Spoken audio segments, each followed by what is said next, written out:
welcome to Auckland. For your continued safety and comfort, please remain seated with your seatbelt fastened until we have the aircraft on the gate and the seatbelt sign switched off. Now take care when you do come to open overhead lockers. Items may have moved during the flight. They can easily fall out on you or someone else, causing injury. If your mobile phone's within easy reach, you're more than welcome now to use it on board the aircraft.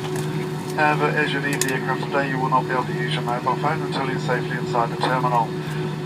We will be disembarked through the forward left-hand door only and using the stairs as we are on a remote stand at the domestic terminal.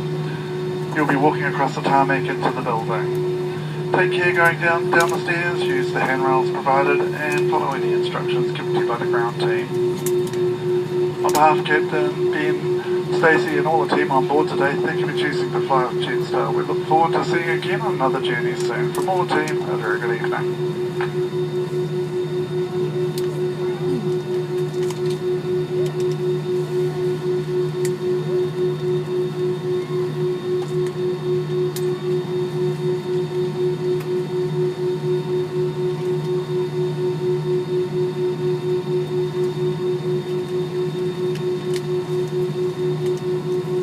Cabin crew to South Dawson.